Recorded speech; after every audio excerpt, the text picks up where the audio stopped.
Hey guys, PIEGUYRULZ here, and are you ready to hear about the top 10 best SpongeBob shorts? There have been some pretty good ones out there, and there really isn't a ton to pick from, so this list is going to be pretty interesting. The criteria here is any episode of SpongeBob that is shorter than the average 10 to 11 minutes. So every single one of these episodes up on the screen. So of all the shorts I've reviewed, I've given exactly 9 of them the good rating, none of them have gotten the meh rating, and 5 of them have gotten the ScumBob rating. The number 10 spot has to be filled with a ScumBob episode, an episode I consider to be bad. I can tell you right now that Waiting and Rise and Shine are both out, and Boat Smarts and Pat No Pay are both pretty annoying episodes, which leads the number 10 spot to be good ol' what's his name. Yep. Of the ScumBob shorts, this one comes out the best, in that it's not completely, utterly terrible, it's more just pretty dull. The main problem here being that this competition between SpongeBob and Squidward is just one-sided and not very interesting because of that. And the episode does feel like it's a bit padded for time, although definitely nowhere near as much as Waiting or Rise and Shine. It's a better episode than the rest because I really just don't have that strong a reaction to it, which is certainly not a good thing, but at least it's not a really negative reaction. And even though I think the what's it to you twist could have been done a little bit better, like he shouldn't have been angry when he said it to Squidward the first time, it is still an interesting twist at least, and the flaws in this one aren't as apparent or make it that hard to watch compared to the other ScumBobs. Number 9, The Krusty Plate. This is a story that really only works in short format, because a full 11 minutes of SpongeBob just trying to clean a plate would most likely get very tedious very fast. And it actually makes me think that the Splinter would be a lot better of an episode had it been a short instead of a full 11 minutes. Though of course that doesn't solve all the problems in that episode. But back to The Krusty Plate. This episode is memorable for SpongeBob's insane over-the-top sci-fi beam machine that could potentially destroy all life as we know it, and how it's being used on a stubborn stain on a plate. And I also love Krabs saying that there's a strange vortex in the west. I love how just nonchalantly Krabs talks about this like weird occurrence going on in the vicinity, and then just casually says that it has nothing to do with SpongeBob. I almost expected there to be an Aurora Borealis joke, which tells me I should probably stop watching memes and get back to work. Anyway, story-wise, this is a great setup. It makes sense that SpongeBob would be obsessed with this plate, and it makes sense that Krabs would be cheap enough and strict enough to make SpongeBob stay overnight to finish cleaning. And in a way, this episode is very reminiscent of Reefblower in that it has SpongeBob going completely overboard to solve a pretty mundane problem. Although, to be fair to SpongeBob, here, he does actually try the mundane solution and it doesn't work. The reason why this short is so low on the list is that it is kind of one note. If I had any real criticism of it, I would say that I wish SpongeBob had maybe tried a few more wacky ways to get rid of the stain before moving on to his big death machine, because I feel like they focused just a little too much on that, and they could have done with more variety. But that being said, I mean, it is still only a few minutes long, and what we get is certainly a good episode. It's just a little more one note than some of the episodes later on the list. Number 8, The Donut of Shame. As I've noted before, it's actually pretty rare to see an episode have Patrick as the protagonist without SpongeBob at least along for the ride. This episode puts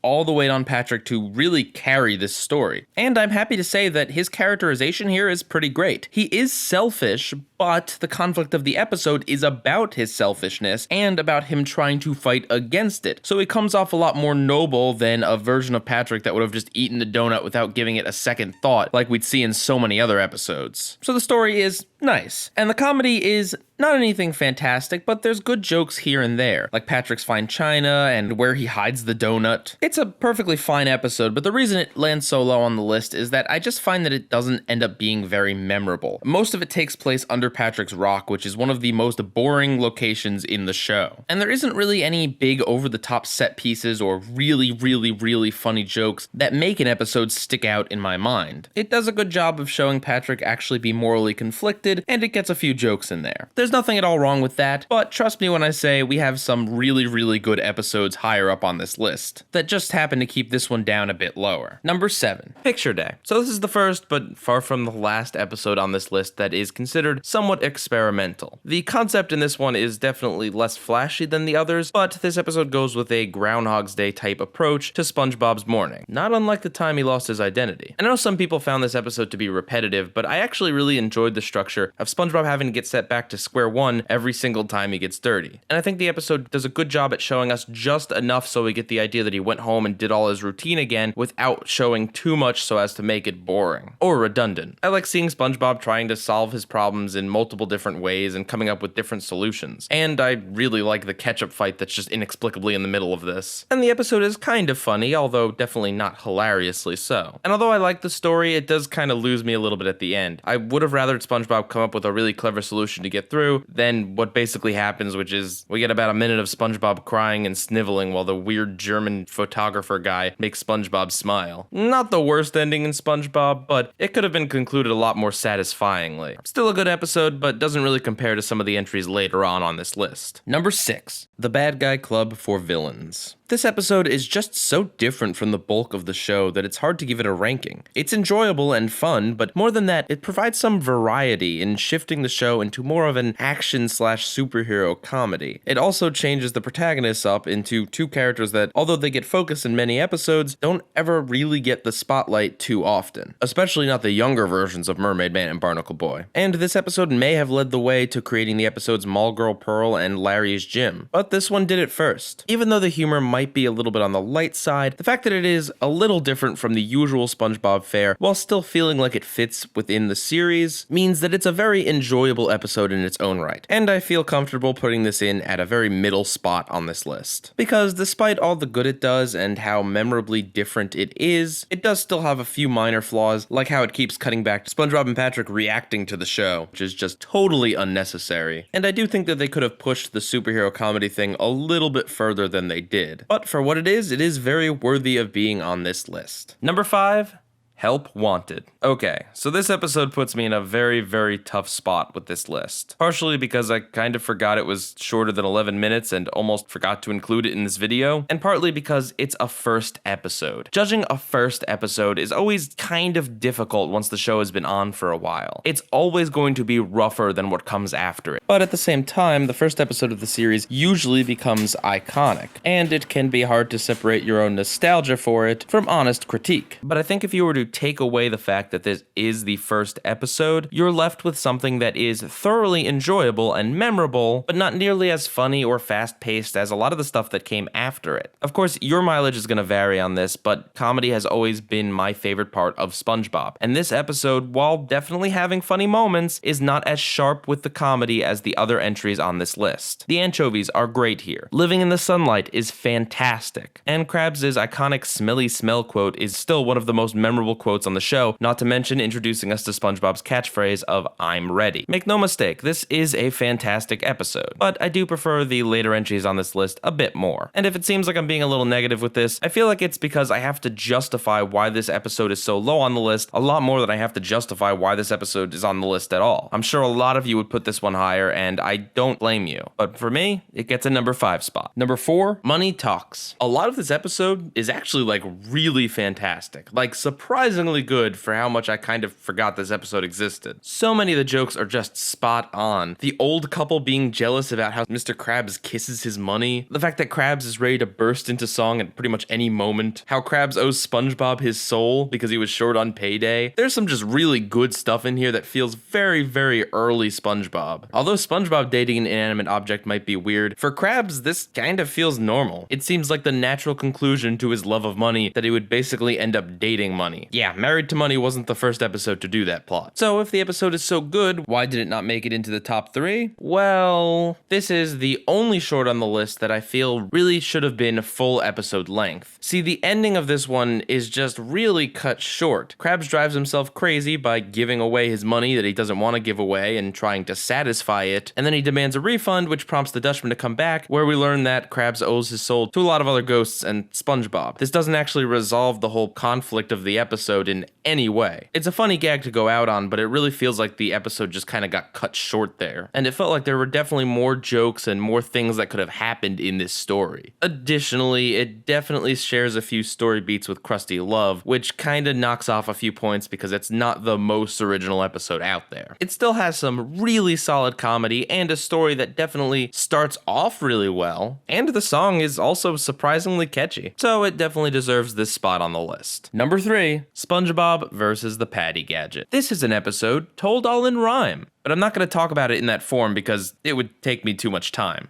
That one was a coincidence. Anyway, this is a really easy episode to talk about and to see why it comes so high in my list. It has the benefit of a different narrator who actually sticks around through the whole episode, and of course it has the rhyming gimmick, which works out really well here. They do a great job making jokes of the rhyme scheme. The words they choose to rhyme are definitely obtuse and in some places slightly forced, but they do a good job at making them make sense in the context of things, even if it's like a little random, versus the obnoxious rhymes in Atlantis Square And yeah, really it's thanks to both the rhyme scheme and the narrator that makes this one a fun one to watch. It helps the pacing of the episode because when everything is narrated and when everything has to move so fast because it's a short, it just keeps things moving and flows very well. And I love the story. It definitely fits in with SpongeBob's general theme of anti-industrialism, which I'm not always a fan of, but here, since the episode's so short, going with the simple message of SpongeBob can make something better than some silly machine that's designed to just crank them out can, really works. And actually, speaking of that, this episode is basically just Neptune's spatula, but done way faster and way better. And the writers may have even realized this because Neptune has a cameo here. And on top of everything else, the fake out death gag at the end is pretty funny. Like the Bad Guy Club for Villains, it's just another unique episode that definitely sticks out in your mind when thinking of SpongeBob episodes. Number 2, Reefblower. It had actually been a very long time since I'd seen this episode, and initially I was thinking, well, it's probably one of those episodes that I'd put on a top 10 worst SpongeBob Season 1 episodes list. Not that I remembered hating it, I just didn't remember anything particularly interesting or good about it. It just kind of seemed like one of those episodes where if it were to go away, I wouldn't miss it. But after rewatching it, I gotta say, I was very pleasantly surprised with how good this short is. Clocking in at only 2 minutes, it manages to still leave a lasting impression. If Help Wanted didn't exist and this was the only pilot of the show out there, I still think it probably would have gotten picked up because this episode really outlines and highlights the character dynamic between SpongeBob and Squidward. Both SpongeBob and Squidward are presented with the same problem. There is a shell that is a blemish on their front yard. Squidward decides to deal with this problem by being rude and pushing it off onto SpongeBob's lawn, and SpongeBob deals with this problem by launching an all-out assault on the shell, going completely overboard and giving it a lot more effort than the problem ever needed to be solved. Squidward's lack of energy is complemented by SpongeBob's incredible energy. And the pacing of the short is great. It wonderfully ramps up the silliness, going from just a simple move of the shell to SpongeBob sucking up the entire ocean in his reef blower. And the short manages to convey all of this great information and be interesting and fun without saying a single word. Okay, technically SpongeBob mouths a word that's subtitled, but it's still definitely considered a silent episode, at least in vocals. So on top of everything else, and like a lot of my favorite shorts, this one is also unique in that way. And in terms of comedy, it's not one of those episodes that gets big laughs out of me, but one that kind of gets quiet chuckles. While they may not be big laughs, the small laughs are consistent pretty much throughout, and considering that this is the shortest short on this list, being half the time of the second shortest short, and around a third of the time of the other shorts, that's a lot of laughs per time allotted. The animation could only be described as nautical nonsense, and that puts a smile on my face. Not to mention the greater irony of the episode being that if Squidward had just properly taken care of the shell, none of the bad things would have happened to him. If you haven't checked out this one in a while, I very highly recommend it. And because of the episode's short length, very pleasant and relaxing music, wonderfully charming animation, and simple story, it's one of those episodes that's actually very, very easy to rewatch. And honestly, I'd rather watch this short 5 times in a row than watch most SpongeBob episodes once. And number 1, Gary takes a bath. This might just be the best episode of SpongeBob in terms of laughs per minute. There are so many gags jam-packed into this episode, and amazingly, nearly every single one of them works, and still stick in my head years after I've last watched it. The balloons, Mr. Krabs coming by on his portable bathtub, the boomerang ball, the ugly girl, Gary teleporting out of the tub. I could go on and on. The story is so simple, but so effective. If you follow my theory on simple SpongeBob SpongeBob stories being the best in terms of being able to pack the episode with gags instead of being bogged down with a bunch of story beats, this episode follows that to a T. And I think this might just be my favorite Gary appearance in the entire series. It's definitely the best Gary episode by far. I think he works really well here as just a trickster type character. He's almost like a silent Bugs Bunny, and just how effortlessly he outsmarts SpongeBob. It's just rapid fire, solid comedy. And it really doesn't even feel like a short. It doesn't feel like a full-length episode either. It just feels like an enjoyable time I spent watching SpongeBob. A very worthy title for the #1 spot. Well, I hope you guys enjoyed this video, and please leave a comment down below letting me know what you think of my picks and what you guys would pick for your top 10 SpongeBob shorts. There really isn't enough shorts left to do a top 10 worst list, but maybe I could do a top 5 if I include some things that aren't necessarily strictly episodes like Endless Summer. We'll see how things go. And with that, PIEGUYRULZ out.